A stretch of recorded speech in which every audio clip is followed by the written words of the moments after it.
एक हादसा। सन 1990। स्थान मुजफ्फरनगर। एक पुलिस इंस्पेक्टर और उसकी पत्नी न्यू दिल्ली से ट्रांसफ़र होकर वहाँ एक क्वार्टर में शिफ्ट हुए। रात में जब पति पत्नी सो रहे थे तभी वहाँ एक बुजुर्ग महिला और बुजुर्ग पुरुष के रोने की आवाज़ सुनाई दिया। इंस्पेक्टर उठकर इधर उधर देखता है, चेक करता है, लेकिन उसे कुछ भी नहीं दिखा। वो भ्रम समझकर फिर से सो जाता है। सुबह नींद से उठकर वो अपने घर पर ही मॉर्निंग वॉक करते करते अपनी पत्नी को आवाज़ देकर नींबू गर्म पानी लाने को कहता है। तभी वहाँ नींबू पानी एक ग्लास में टेबल पर रखा होता है। इंस्पेक्टर सोचता है कि शायद मेरी पत्नी ने यहाँ पहले से ही रख दी होगी। इंस्पेक्टर नींबू पानी को पीता है। उसी बीच उसकी पत्नी वहाँ आ जाती है और कहती है, वाह जनाब, मुझे क्या थोड़ी देर हो गई आने में, आपने तो खुद ही नींबू पानी तैयार कर लिया। इंस्पेक्टर भी हंसकर अपनी पत्नी से कहता है, तुम भी सुबह सुबह अच्छा मजाक कर लेती हो।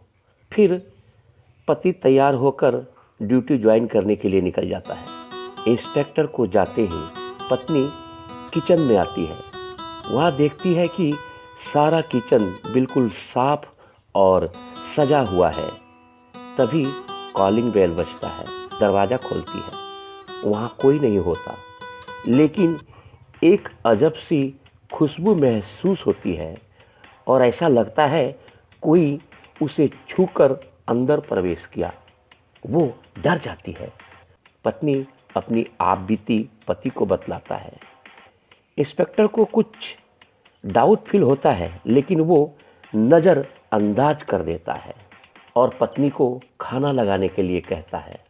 तभी देखता है टेबल पर बढ़िया बढ़िया व्यंजन परोसा हुआ, बिल्कुल साफ सुथरा खाना पानी सज कर तैयार है। इंस्पेक्टर चिल्ला कर कहते हैं, कौन है, सामने क्यों नहीं आते। तभी एक हवा का झोंका चलता है। खुशबू के साथ एक आवाज़ आती है, तुम लोग डरो मत, हम लोग तुम्हारा कोई नुकसान नहीं पहुंचाएंगे। और एक बुजुर्ग महिला पुरुष वहां प्रकट हो जाते हैं।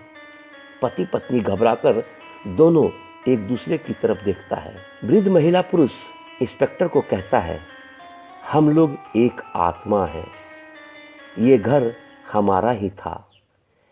यहाँ मैं और हमारी पत्नी दोनों अकेले रहते थे। अचानक एक रात कुछ गुंडे आए और धन की लालच में असहाय बुजुर्ग देखकर हम दोनों को मारकर घर की सारी संपत्ति लेकर फरार हो गया। हमारा बेटा और बहू अमेरिका में रहता है, जो कभी कभी यहाँ आया करता था। अब ये घर वो बेचकर अमेरिका चला गया। कातिल आराम से घूम रहा है, फिर से एक असहाय व्यक्ति की तलाश में अंजाम देने के लिए, और पुलिस को कोई सुराग नहीं मिल रहा है। जब तुम दोनों यहाँ आए तो हम दोनों को एक उम्मीद नजर आया, जब तक कातिल को सजा नहीं मिलेगा हम दोनों की आत्मा शांति नहीं होगी। यह एक राज है जो हम दोनों पर बोझ है।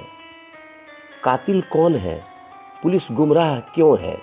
पुलिस शहर के सारे मुजरिमों को तलाश कर लॉकअप में डाल भी दिया, तहकीकात भी किया, लेकिन कुछ भी पता नहीं चला।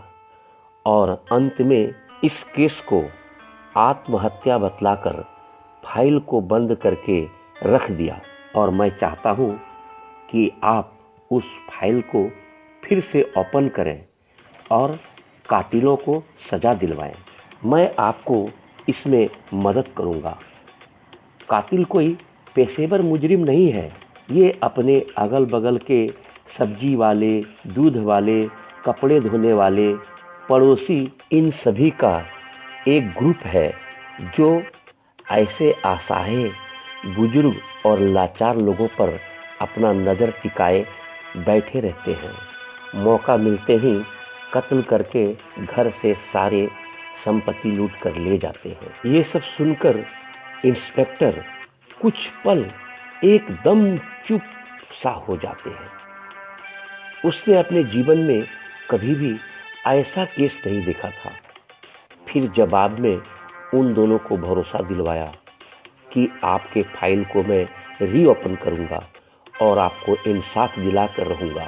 फिर क्या, पुलिस इंस्पेक्टर भी इंसाफ के लिए उस आत्मा का सहारा लेकर अपने फोर्स के साथ सारे मुजरिमों को सबूतों के साथ गिरफ्तार करके उसे कड़ी से कड़ी सजा दिलवाया। दोनों बुजुर्ग जोड़े आत्मा ने इंस्पेक्टर को और उसकी पत्नी को धन्यवाद किया। फिर दोनों आत्मा परमात्मा में विलीन हो गए। आइए दोस्तों, ये थी आज की कहानी।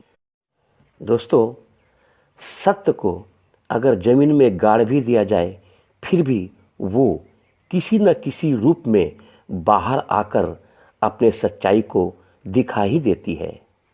इसलिए सच कभी छुपता नहीं। और साथ ही साथ एक बात और कहना चाहूँगा कि अपनी बुजुर्ग माता पिता को कभी अकेले और असहाय मत छोड़ें। बहुत सारे भेड़िए, लालची लोग ऐसे होते हैं जो पैसों की लालच में आकर धन के लोभ में किसी की जान लेने से भी नहीं चूकते हैं। तो सावधान रहिए, सतर्क रहिए। कहानी कैसी लगी अपनी राय YouTube कमेंट बॉक्स में लिखकर हमें अवश्य बतलाइएगा। बहुत जल्द फिर मिलूंगा एक नई विषय के साथ, एक नई कहानी के साथ। नमस्कार, धन्यवाद।